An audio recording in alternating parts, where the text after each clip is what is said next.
Okay, just waiting for the thing to finally start.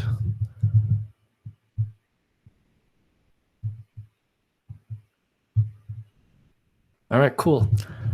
All right, cartography meeting. This is September 3rd, and then I think this is the 8th meeting or something. Every single time that we start this thing, I always got to go back and scroll up and down and see how much progress we've made. And this is going to get old, I realize, but I'm just going to bask in this a little bit. It makes me happy to see how many meetings that we have. So today what we have is Roshini is she introduced herself to us like maybe a couple of meetings ago. How about why don't you go ahead and say hi and introduce yourself, since this is the first time that you're on the first part of the meeting. Yeah, cool. You guys can hear me, right? Mm-hmm. Awesome. Hi, I'm Roshni. I'm a senior studying computer engineering at the University of Illinois at Urbana-Champaign, and I was interning at the Climate Corporation this summer on the cloud engineering team, and I got to work on a really awesome project which involved cartography. And I also ended up making a really small bug fix to cartography in the middle of the summer. So that was also cool. It's my first open source contribution. Yeah. Awesome. Yeah, thank you for that fix, and then very much looking forward to hearing your show and tell in just a little bit. So what we're going to do today is have Roshini show and tell and then talk about stuff that was committed in the last, I don't know, not really sprint, more like month, I guess, and then kind of go over a little bit about what we got in progress, what we have planned, and other things that we want help on, and kind of the structure of this whole thing is extremely loose, so interrupt whenever you want. We can just talk about any and all things cartography.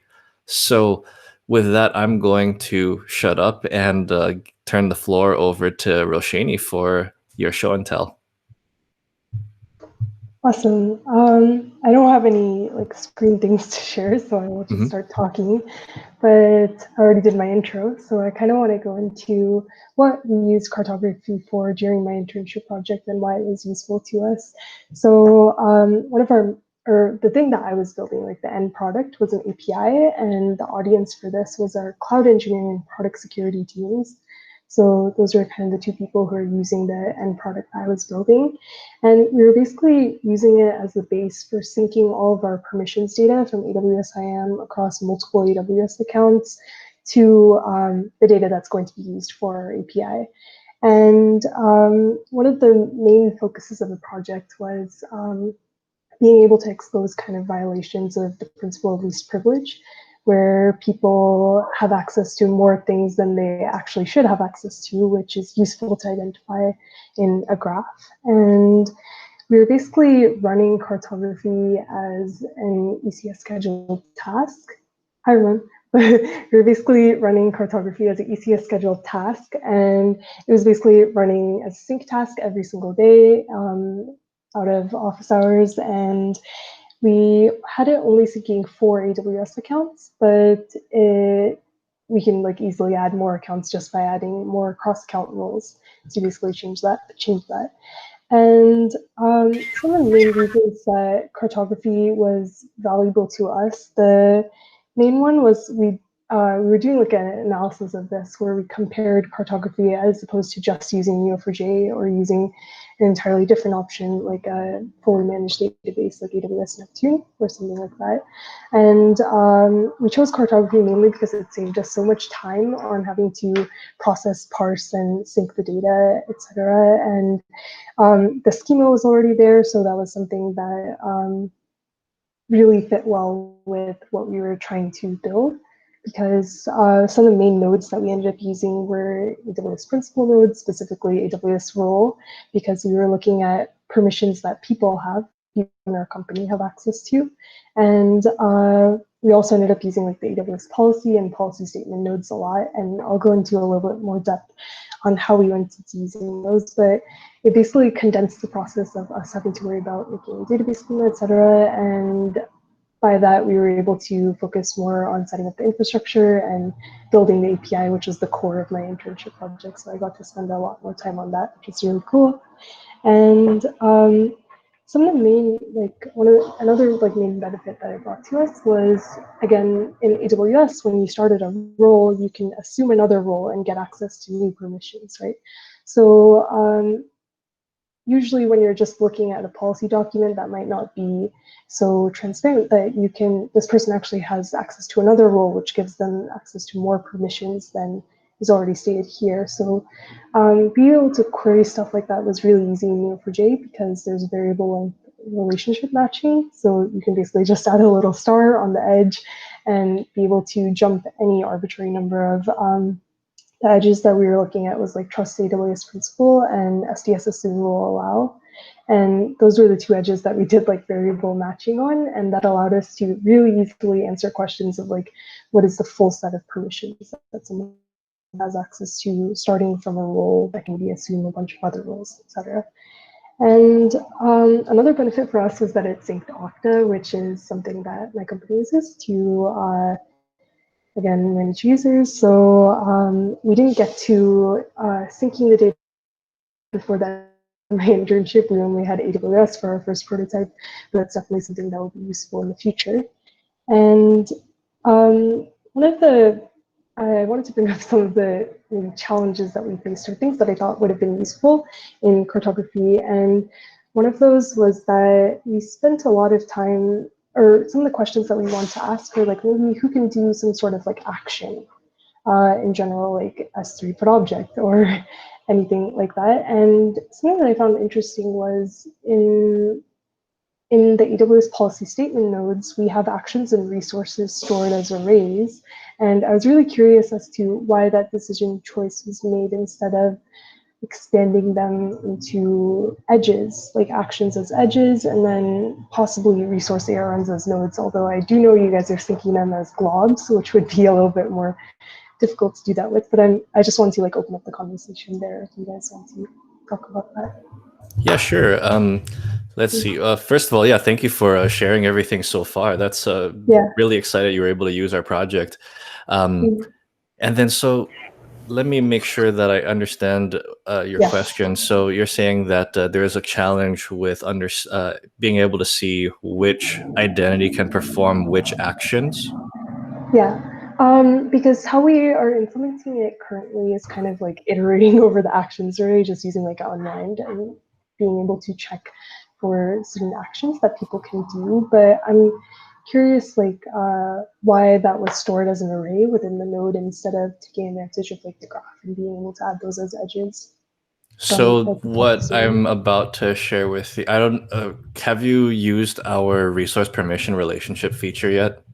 I think, is that the permissions mapping one? Yeah. Okay, so I did see that where you can basically specify like multiple actions and then group that underneath a relationship edge, right? Yeah. And some of that was that, so I know those are like things that, like it's like a file that you have to write on your own. Hmm. And I'm also curious like why it was structured that way instead of Yeah. having those So a edges. couple of different ideas, like to answer your first question as to why we decided to represent those actions on the policy node as an array versus having it like as a separate node. And Mm, the reason there is because if you have that for a large enough graph, what ends up happening is that you have millions of edges toward these like yeah, single nodes, and we wanted to avoid that. And we didn't see much value in putting something like S3 put object be its own separate node and have like a million different edges going into it. right, So for that reason, you have that policy action associated with that statement. Just keep it as a array value on the node itself. mm, But it sounds like you already know about the feature of yeah, RPRs, where what we do is that for every single, like we'll evaluate those statements and then evaluate it against the principles that it applies to, and then draw an edge from that principle to the target resource. And then you can define what that edge will be. So you can say that this principle can read from this S3 bucket. right. Yeah, I definitely saw that. The funny thing though is I only noticed that in like the last week of my internship after I'd built the API. I was reading through the cartography docs again and I was like, oh wait, there's also permissions mapping. So that's something that I informed my team of. So hopefully maybe we can expand on that in version 2 and be able to use that feature. But I think that would be useful. It's just that for some or there's like a larger set of actions that we want to be able to ask that for. So maybe not just for Mhm. Not just for what, sorry? S3, like just Hmm. being able to actions for like we would have to write quite a few rules to be able to match like all the actions that we care about or that other people on the team care about. So maybe being able to, not sure, like dynamically add that stuff to the graph Hmm. would be interesting. But Yeah, yeah, absolutely. Well, first of all, Andrew, who built and designed that feature, will be very excited to find out that you are yeah, interested in having this need. It's like one of the yeah, most compelling parts about the tool, I think. yeah, And let me see if I can find the sample file so I can provide. Yeah, here we go. Here we go. All right, I'm going to go and present this thing. cool. Yeah, just to show you, give you a little bit of a sample. Okay, so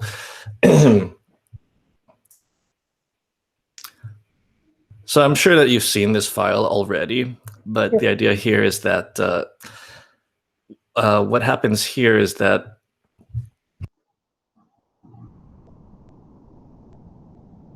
but what happens here is that, like for this example relationship, we want to map the principles that can write items to an S3 bucket. So what we're doing is you set a target label, all right, the resource is an S3 bucket, and you want to check, does the resource, does the identity have this S3 put object thing? If so, draw a can write from the identity, from the principal to the resource object. So that's mm, fairly straightforward. These other ones are a little bit more complex. And then the point of including them here is to show you just the example of like if you want to do one or more different actions. So in this case with Redshift clusters, we wanted to map principles that can administer Redshift clusters. What does it mean to administer a Redshift cluster? It can mean many different things to many different yeah, organizations. The way that we defined it here was if you are able to make a Redshift cluster join a group, get credential, create user, or if you have specifically this Redshift star permission. If your identity is attached to a policy that has a statement that has this Redshift star value, then we'll consider you an administrator. So if there is any one of these permissions on there, then we will draw an edge from the principal over to the node with that label. And mm, one thing I want to note here is that this can be a little bit confusing, this yeah, wildcard. So that wildcard means that it literally has to match Redshift right. star. I Yeah. was actually going to ask that because that was something I had to implement in my API because the actions where a globbing character is mentioned, it doesn't actually like match Mhm. the, like all the underlying actions. So that was something we actually had to like implement on our end. I was actually like replacing all the asterisks with like dot stars and then using it as like a regular expression when I Mm. was querying things in the database. So that was actually like another interesting question of um, maybe being able to, because one of the main challenges that we came to was that the set of all actions that can actually be identified by that glob is a separate data source that comes from like AWS. And the one place you can get that from is like the AWS documentation, where there's like a giant table of these are Mhm. all the actions you can do on some specific resource type. Right, And right. so that was something we didn't get to in the scope of my project because it's an entirely different source of data that we had to sync or that scrape the docs or something like that. But it is interesting to be able to like match Redshift star to actions that are already like present in the database. So it would be cool if, or even useful to us if Redshift star could like match any sort of action that falls under Redshift star that exists in the database as like So the Yeah, natural redshift create cluster. We just in implementing the API, I had a fun time working with all the logging, like sure. reviewing and resource errands. Right. Yeah. Yeah, I think that that could come in the future, but for the time Mhm. being, the all of these, it's got to be like a specific match on that. Like this has to be an exact match. Right. Yeah, Yeah. Okay. yeah. Cool. But if you want to, like, you can specify. The whole point of this whole thing is that we didn't want to predefine too many of these because you can imagine that in certain environments, if we define enough of these resource permission relationships, what's going to happen is your graph will be very, very edge heavy. You'll have Yeah. tons of identities with tons of edges against everything. And so we wanted to give users like a small set of things that, kind of give them a starting point, things that they would probably be most interested in, like S3. Sure, everyone uses S3. This one, not everyone uses Redshift, but it's a bit of an example to show you that, you can do multiple. And also this is kind of the wildcard behavior. Well, wildcard behavior that we have. Yeah. And yeah, so all you have to do is set that permission mapping file, I guess, as an argument, and you'll be able to define your own file here. Right. Okay. That makes sense. That was just one of the things that I noticed, like super Hmm. last minute. That probably would have been very useful Oh, for for sure. some of the things Cool. that we want to add. Actually, is it cool if I bring up like one other thing that Sure, sure, absolutely. a feature that I would be interested in? One of those was we have like a process at my company where people can't just like add permissions whenever they want. They have to get it passed through some of our teams, so like our cloud engineering product security team, and uh, because of that, we wanted, or it would have been really useful for us to have something where we can test new permissions and see how it kind of like fits into the graph. So being able to like temporarily add something and see like, oh, this is like now they have access to all this stuff, or being able to like prototype something within the graph without having to sync it to IM and then sync it back down to cartography. If you kind of understand what I'm saying. Yeah, yeah, yeah. Walk me through that scenario. So Right. you want to yeah, so what's the whole end-to-end scenario there? Like what's the need and then what problem does that solve for you? It Okay, sounds cool. interesting. Yes, I can definitely answer that. So imagine, let's say we have a developer on like XYZ team, and they they decide that they want to create like a new service or something like that, and they want to add new permissions for that, maybe related to like some AWS services that they want to use, and not it's a good assumption to it's not a good assumption to make that everyone knows how to write permissions or like IAM policies and permissions in general. So they might give themselves more permissions than what they need, or they might give themselves the wrong permissions or like less permissions. So the Neo4j like browser UI makes it really easy to kind of like see like visually like what you're getting access to, and that was something that I found useful when I was first messing around with cartography. But to like physically add, like if someone created a new role, right? Physically like adding that node to the graph would be, oh, I guess like it's fine for us to say like maybe people who were interested in doing that could do that, but being able to like automate that process of just being able to prototype like this is a role that we have, and from our team's perspective, so I was on the cloud engineering team, and this is where we're like putting the yes stamp on permissions that are coming in, and being able to quickly see how that affects that graph would be so useful for, especially like I know our security team would be useful. They're very interested in seeing like how that permissions kind of like propagate, because there are some things that if you see someone can now assume a new role, instead of having to go see what permissions does that role have, etc., you could just directly see that in the graph. Yeah. I like that idea. I really like that Cool. idea. The Yeah, my idea, mentor actually brought that up, but yeah, like, Cool. hey, go ahead, Ramon.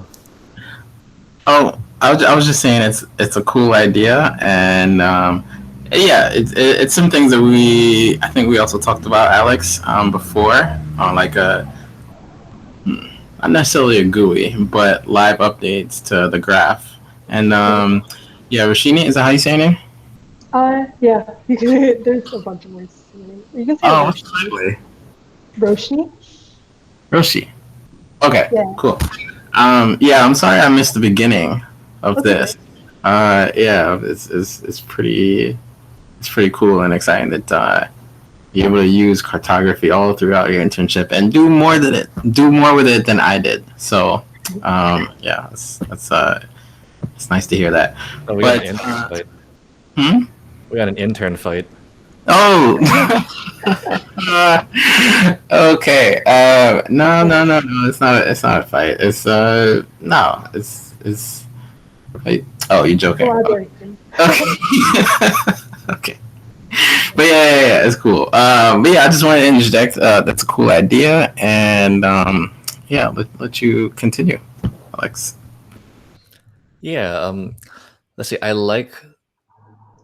We have that problem too, where developers might want to change IAM policies. They might want to add new roles. They might want to add in pretty significant changes into IAM and different policies. And then so like if you can have sort of a preview, right? So in the graph, it'll create that, and then it'll say this is what it will look like if you made this change. That 1,000 more principals will have the ability to do get credential on this thing Yeah. as a result of this change, or like some highlight like that. So that the idea, I love that idea. I think that's awesome. Like Ramon said, though, the tricky part there is, I guess there are many different ways to do it. The first way that I'm kind of thinking of is like, well, we got to have like some kind of user interface to present that somehow. Well, how do you present that, right? Because the code of cartography is very schema focused. All we do is we represent everything as a node. We haven't really come up with a strong story on how best to present this data out. And mostly because, well, we're not really, front end is not our strong point. We know, things like security. We know things like back end. And that said, though, this scenario that you mentioned here, I think that can be very powerful. And if we can, I don't know, like have some kind of preview window or some kind of way, maybe we don't even need I guess, graphical UI to do it, or some sort of extra feature, right? Right. I know, actually, I'm not sure if this is related, but I know after cartography syncs, you can run some like post-sync jobs. And I didn't read 100% on this, so please correct me if I'm saying something wrong. But it would be interesting if someone could add like maybe not like a post-sync job, but like a real-time job that they can just be able to input like a policy or something like that and then see it in the graph. So maybe that would be like a good place to put that, because I know the Neo4j browser UI already provides a lot of like the visual aspect, and you can see what cartography syncs through that. So maybe being able to put a job at the end that says additionally test out these permissions and Kind of have like that a also different kind of displayed. analysis job. Yeah, right. Huh. Like a preview job or something. Yeah, I'm trying to think, because You're thinking maybe like way to sorry, but like the analysis job, it does more than just queries. It'll also run actual code as well. kind of. Actually, could you guys explain to me like what the analysis jobs they're doing right now? Because I didn't read that part of it. I was doing too much stuff. Yeah, sure. In a nutshell, like what an analysis job will do is that it will take existing nodes and then perform logic on it to infer certain things like internet exposure. So I guess as an example, we can infer whether a EC2 compute instance is open to the internet or not based on the EC2 security group rules that are attached to it. So is there a connection from the outside? Is there an IP range node from the outside internet that is associated with an allow rule on the EC2 security group that is attached to the EC2 instance? And then there's a number of different hops there. So there's like if you want to do that in a table, that'd be like 7 different joins or something. If you do it in cartography, it's like that's a pretty straightforward graph traversal thing. So that's an example of an analysis job. And then if that path exists, then we add a field in the node that just says exposed internet equals true. Okay, that makes sense. Huh. And I'm thinking, because I know the way that we currently have cartography set up, like syncs only happen like once a day, and maybe people want to test things out more often than that, so maybe that's not the right place to put that. Yeah, let's think on that. I mean, I Yeah, think that this is some more something brainstorming. that can deserve its own little bit of a maybe 1 or 2 pager on like some kind of like drafting up like a Google Doc and then share it in chat and see what other people think. I think that this is something that many people will find useful. Yeah, because being able to like test permissions like that provides another interface to developers to be able to do that on their end before they come to us for like the stamp. Yeah, ideally we wouldn't need to write any UI code. Ideally, there would be something that is fairly straightforward. But if someone has cycles, provide us with a UI, then I'm not going to say no. I will welcome all the help. Yeah. Okay, I'm glad to hear that that's also a feature you guys would think is useful. I can probably type up like a 1-pager on it just Awesome. to bring out the idea and drop it into the Slack channel. That works. Awesome. Cool. Okay. Cool. Thank you for bringing up those ideas. Let's see, just curious like about your show and tell. What other, you mentioned like a couple of different alternatives. Well, not necessarily alternatives. You mentioned the possibility of using just Neo4j by itself and the possibility of like kind of evaluating a lot of these assets yourself by pulling AWS APIs and things like that. Were there other solutions that you're considering too? Oh, so this is interesting actually. The intern on the security team did somewhat of like a similar task, but they were like manually syncing the data from like AWS and then parsing that. So it was like a little bit, or they spent like a lot more time syncing the data and having that set up that took up like a majority of their internship as opposed to like getting started on like the functionality. So I think that was like the big winning point for us when we made out like I made like a Excel sheet or something or Google Sheets thing comparing the 3 solutions that we're looking at, just Neo4j or like cartography Neo4j, and like the one place where it was like syncing the data, parsing it, writing a schema, all of that was only already done by cartography, and that was like it kind of gave us like a head start into we already have that stuff set up and it's already running on code that now we can just run queries and have an interface to run exploratory queries. And I know you guys keep the schema very like up to date, and because of that, it was kind of like a simple interface for us to use for the questions that we want to ask right now. For the questions that we listed in our features, those were already questions that we could answer using cartography in some way or another. So we didn't have any additional sort of things that we want to add on top of that because it was already providing the data. But there were some other like interesting questions that we want to ask, like maybe related to similarity of like permissions and stuff like let's see, how can I phrase this? Maybe like if we have multiple rules with like same permissions, and that's something that goes entirely unnoticed because we have like a bajillion rules. So that kind of stuff is things that we want to run like maybe analysis jobs on or something like that afterwards. And that's kind of what my API was doing. And those are the only like features that didn't directly come to us like from being able to run queries on the graph. So most of like our main questions are answered through what cartography already provides. Yeah. Super cool. Wow, thank you very much. That's kind of those are kind of my questions. Do either of you guys have any other questions for Roshni? Essential intern question. Did you have fun?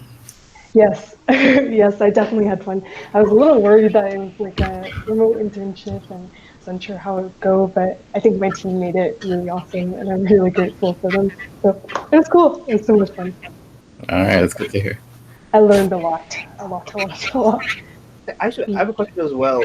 Was your team already using cartography, or did you find cartography and bring it into the team? Oh, okay. So this is actually really interesting because I talked to someone on like the security office team that we have, and this is like in the second week of my internship where we're kind of like figuring out what we want to use and what we want to do, and we were having like a conversation on threat modeling, which I just came out of like my computer security class at UIUC, so I was like very hyped about security, and we were talking about threat modeling, and he brought up a bunch of security graph tools and one of the ones that he mentioned that he'd heard of before was cartography.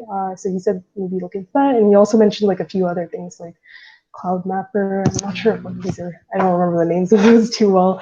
But I actually did look into all of those, but the one that most directly fit our need for like kind of like providing like exploratory nature of being able to look at the graph in IAM permissions was cartography. And that was also the one that had like the easiest interface, at least for me personally, to like read and figure out. You guys did a really good job on the documentation, so that's kind of like where we figured it out. So that's when like I started reading up docs, and then I brought it up to my mentors, and we decided that it would be something that we want to consider.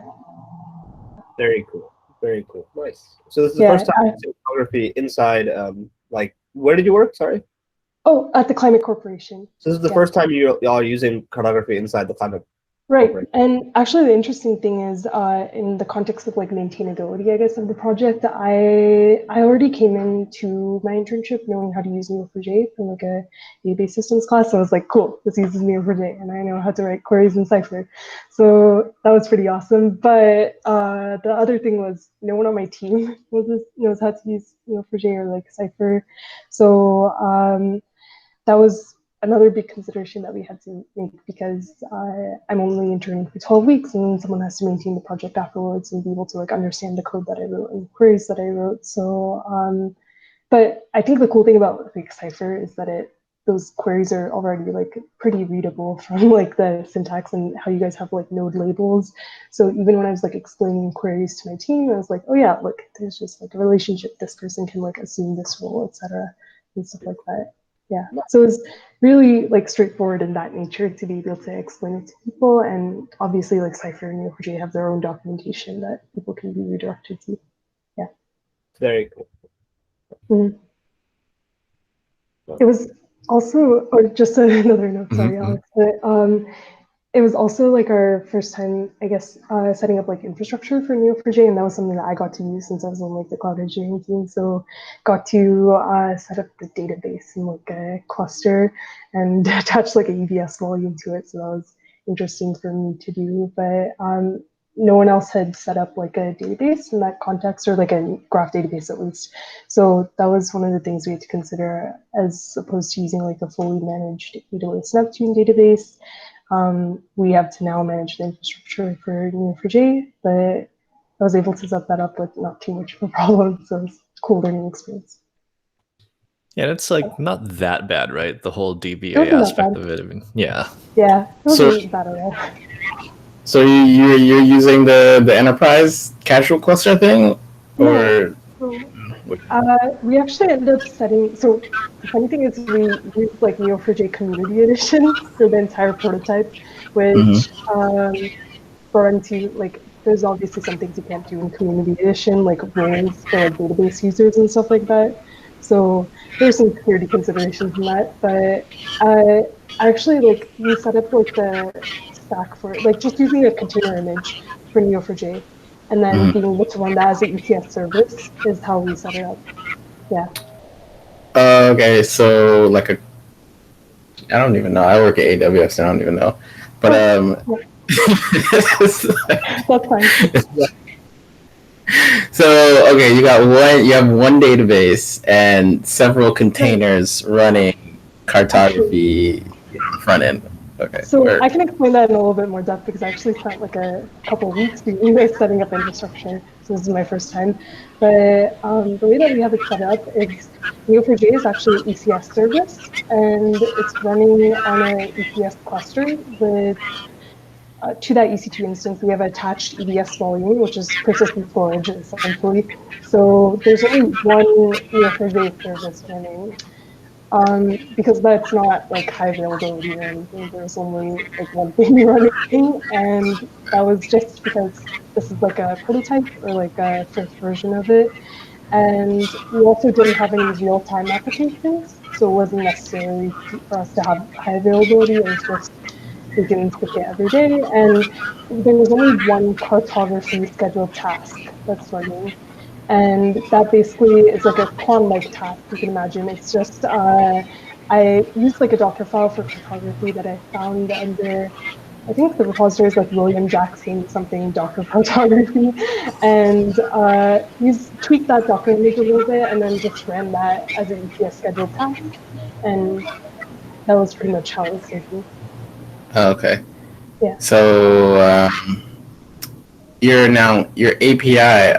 What sort of functions did you add to your custom API as a front end to Neo4j, right? Or I don't know, in between, right? So our API was actually there was no like UI or anything that it's adding. It's just like a Swagger page for the API, and it basically provides like it allows us to answer some of those more high level questions that I brought up before, like what are actions that like who can do this sort of action, or who can access this sort of resource, and stuff in that range, and also being able to compare access of multiple entities. Okay. And those are All right. Cool. we had. Yeah. Okay. So, did you end up finding yourself needing to look at the internet exposure queries? Right. I didn't end up looking at those, and I think that's why I hadn't gotten into like the analysis job documentation that much. But that possibly, I guess, right now, at least for the first prototype, we were asking like less higher level questions than that, and just kind of based on like actions and resources, and not necessarily like here's a case that someone wants to check as in the context of like internet exposure. But that's something that we found so useful with cartography. It's easy to build that stuff on top of it. So yeah, it's pretty cool. Yeah. And the page that you said that did you say that you made a page that showed all of those resource relationships, like who has access to what? Is that like a dashboard or something? Did I misunderstand that? Oh no, it's not a UI. So there's no UI component to my project. The end product was just like an API, but on top of that, people can build like a CLI interface, UI, whatever they want. Like that will help interface with that. But it was just like a Swagger page. Like this is you can run like test queries on this. Gotcha. Yeah. Cool. Thank you very much. Yeah, thank you. Yay. It was a really fun project, and I'm glad I came across cartography while I was well, we're glad to have you, and we're glad to have you contributing ideas and sharing with us like how you're using it, and because it helps all of us get better also. Hey, if we still have some time, I wanted to bring one more thing for like a discussion. If is there time? I don't know. Yeah, absolutely. Yeah. Go ahead. I wanted to bring up a kind of shifting gears. I've been working with this project that involves G Suite, and I wanted to bring up the idea of adding G Suite tokens in addition to the users and groups information that we currently bring in. I don't know if this has been like discussed before, and like I just wanted to bring that up. Like, what are people's thoughts? G Suite tokens being like G Suite apps, and then the OAuth grants that we give those apps, and like what apps can read which user's data. So did you? All right, I'm gonna bring up my old company here, Cruise. Right, recently put out a video on how should I say this?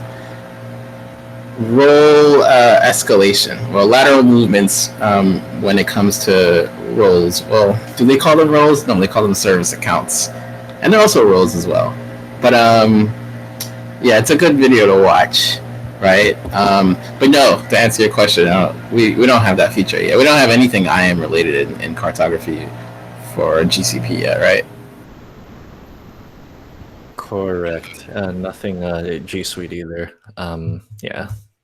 I mean, looks like you have G Suite users and G Suite groups, right? I mean, yeah, we do have those. I know for sure that let's see. I know for sure that Marco was wanting more features on G Suite. I think that he was having like a little bit of issue with getting it set up, but no, we don't.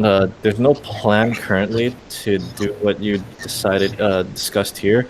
G Suite tokens, is that different from a regular Google API token? I don't think so. I mean, well, actually, oh, yes, yeah. So a Google API token would probably be like a GCP token, right? Probably like a refresh token. This is an OAuth grant. Okay. This is a grant that the G Suite user would authorize for some app. That app would get the OAuth token, and then they can access, their drive information, contacts, inbox. Depends on what the token is built for. So the token, hold on. So I didn't really use G Suite, but does G Suite like have service accounts as well as users? Yeah. So service accounts could potentially also authorize an OAuth grant to an app.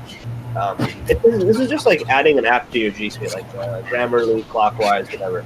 So this is pretty much seeing, what apps can access, like how many users are installed Clockwise and what can it read from your G Suite.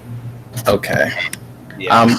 So I brought up the video because there were some recent changes that they made to the default set of permissions really that that these service accounts can have.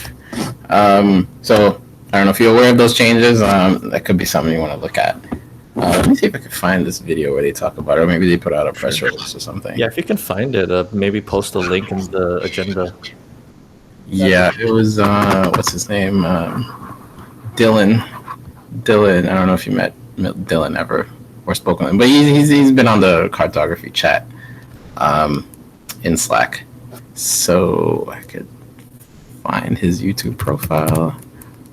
Dylan. Well, keep going. I'll look for the video. Sure. Cool. Okay. Yeah, Kunal, like let's I don't know, let's like start an issue or something, and then we can sketch it out from there. I guess the main relationship that you're talking about is going from token to what kind of resource again? So it'd be like we don't even have to think of it as tokens. We can think of it as like apps. But we download this list of tokens, which is also the list of grants given to apps, and we just direct it back to users. So it'd be like, it'd be a user to token kind of thing. So ideally, you can do, like what the security team would like to do is, just get a list of all the distinct apps that we have.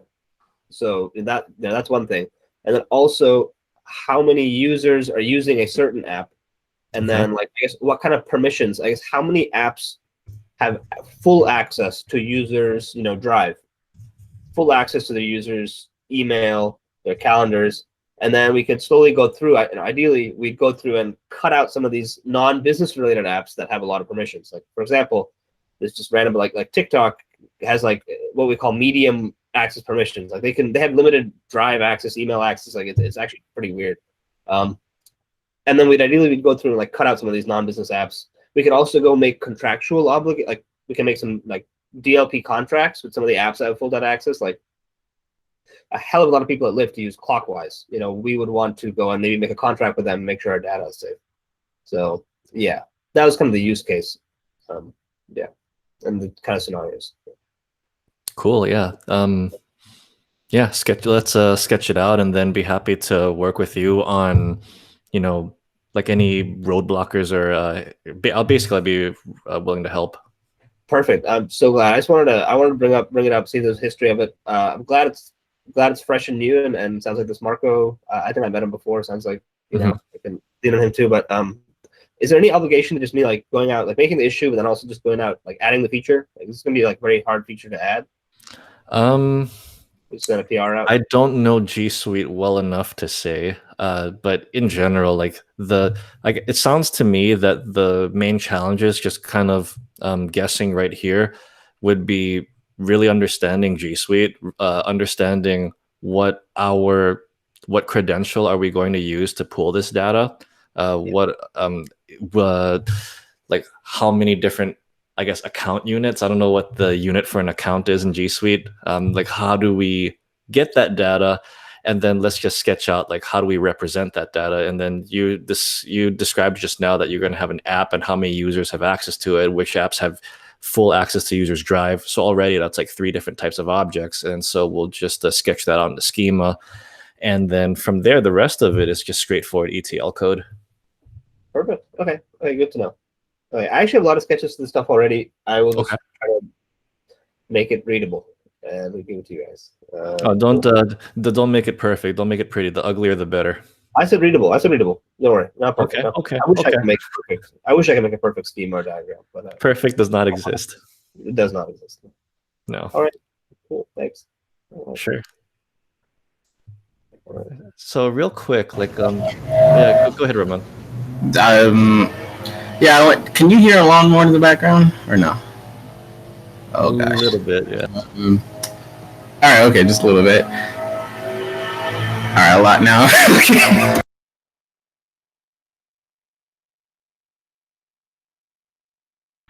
You don't have those noises back in the office, do you? You know, the less casual lawnmower in the office? No, it's not the same. It depends on the office, right? I guess it depends on the office. Yeah. Well, back in Seattle, we had like all that construction noise when they were taking down the viaduct. Oh my God! Thank God I was not there for that. That sounded horrible. Oh. Yeah. But then after that, we got that wonderful waterfront view. You could see the Space Needle from out the office. Oh my God! But anyway, sorry, Ramon, go ahead. Yeah, I haven't found the video yet, but I found a couple links where they talk about I guess vulnerability. I'll say that. Post it here in the chat, and yeah, that should just some things to be aware of. Yeah, for sure, especially when it comes to default permissions on your service accounts. So I don't know if they made the change like retroactively to all the default service accounts, but they are at least making the change going forward. And I think they're planning to roll out the change, or they have done it already, this past month or by the end of this year. I don't know. But yeah, just something to look at. Cool. Yeah, thanks for sharing. Take a look. And just real fast, we've got maybe about like 8 minutes left. I'm just going to go quickly over just some housekeeping stuff. All right. All right, so with just standard housekeeping stuff, what we got going on, there's certain things that we have in progress. We have GitHub libraries and also GitHub outside collaborators. So that's going to be something within the next week or two. What we're planning to do is develop a mapping between what Python libraries are required by a given GitHub repository. So you'll be able to, if you supply a GitHub token, you'll be able to find out, it'll parse requirements.txt files and then find out what libraries and their versions are tied to that repository. And the second thing that we have going on too is being able to take a repository and find out who are the outside collaborators that have read and write permission to that repository. So if you want to, so you can, as your organization, you can find out who are people outside the organization that have that permission. And the other thing that I wanted to kind of briefly mention is you can check out this issue here, this 349, but my main idea here is to, me and Andrew talked about this a little bit, is to generalize the process of writing a cartography plugin. And I don't have any promises on how long this is going to take because this could be involved, but rather than make a spec, I think that the code for it, I kind of have it in my head a little bit already. It's they say that only make a spec when you're not sure about the way that's going to go. So the time spent making the spec can be better spent writing the code if you already know. But the idea is that we want to generalize the process of having these ETL jobs. So maybe perhaps set up a config file that says, I want to pull these types of resources from AWS. I want to give them these node labels, and these are the relationships between them. These are the attributes that I care about. And from there, the boilerplate code will go and perform that get, perform that transform, and then do those loads with perform all those Neo4j load queries so that the plugin author doesn't have to do that manually, because right now the process is very copy pasty, which is, it works, but there's a lot of hand holding that goes involved for new plugin authors, and we've gotten a lot of good success so far, but for further success, I think that it would make things a lot easier if we made this more generalized. Let's see, and then just quickly, I'm going to go ahead and share this tab. I'll quickly go over some of the commits that we had over since the past meeting, which was on the 23rd of July. And just some bug fixes, performance fixes. Unwind is faster than doing merge one by one. I have a blog post on that. We talked about that in last meeting.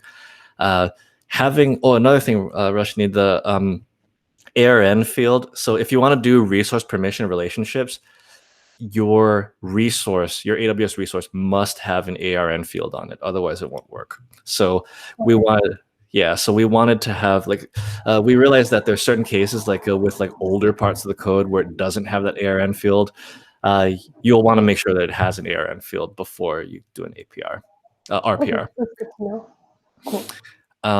Let's see what else we got. GCP exception handling, skipping some. This is general bug fixes. Andrew had a bug fix, and another bug fix for our analysis job. Sasha did some bug fixes to make sure that cartography actually works on Windows. It's so funny that we've been open source for almost for a good while now, and then nobody mentioned the fact that one of our file names has a colon in it, which Windows isn't happy about. So I guess everybody uses Linux or Mac or something. Marco had a fix on the docs, and then there's another fix that somebody mentioned about being able to run the tool on Neo4j 4.x, and then so if you try to duplicate an index, it'll complain. I'm surprised that they were able to get it working 4.x, so because we run on 3.5. But anyway, that's kind of the housekeeping that I'm going to do for this time around. Any questions or comments?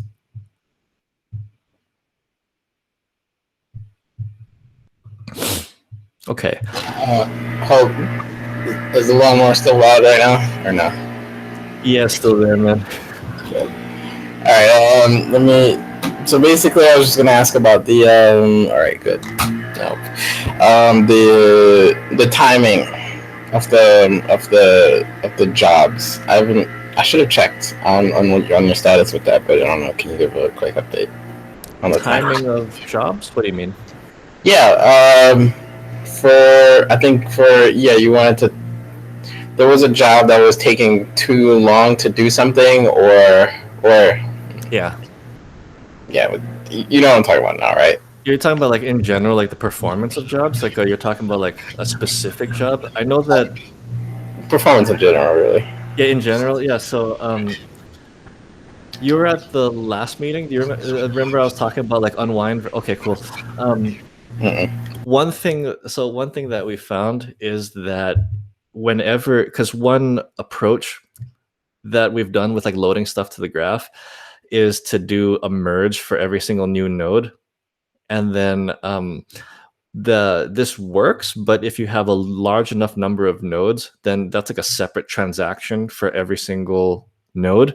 So that means that the connection has to be spun up and torn down every single time, adding a lot of latency to actually writing the object. And then so the fix for that is if you use something like unwind in Neo4j, it will batch up all that data and then treat it as, I guess, a single transaction. And I'm being very hand wavy with this. I don't know the exact terms, but the idea is that rather than have one connection for one object, you can have one connection for a million objects. And then we found that the performance difference is ridiculous with this. So you can load 7 million objects in the space of about 100 seconds to the graph, as opposed to having it, in my testing, never finish. And I blogged about that. I can share that as a link. But that's one big source of latency with the entire sync. The other source of latency is we don't really have much control over is pulling from external APIs. but the things that we can control, like loading it to the graph, that's a pretty easy win right there. Well, depends on like how you factor the code, but that's a very doable win. All right. Can you link to the blog that you wrote that Yeah, up sure. in? Cool. Thank you. I will. Let me see. I'll post the blog in chat here. Right, go ahead, Kunal. Oh. Okay, and then I don't understand that, but I will. Okay. Fun. Cool, man. Yeah, thanks for coming. All right, and then I will and then it's also in the agenda doc also, so you can check out like my experiment over there too. Cool. Thanks. It's really interesting to hear. I had no idea that merge so is the problem that like merge opens like new database connections every time it's in pool? Something like that. Yeah, so it's faster to just batch it all up. Yeah. Okay. No idea. I hope you enjoyed the blog. We're like about a minute over, but this has been a super good discussion. Thank you very much for your show and tell, Rashni. Yeah, it was really good talking to you guys, and hope to look forward to seeing you in chat. And then let's talk more on that idea you had about the previews. And then so like if you can draft something up, and then you'll be happy to work with you on that. Cool. I'll definitely send out like a one-pager. I can type up something this week and have it out. Cool. Yeah. All right, everybody. Awesome. Stay safe and talk to you later. Bye.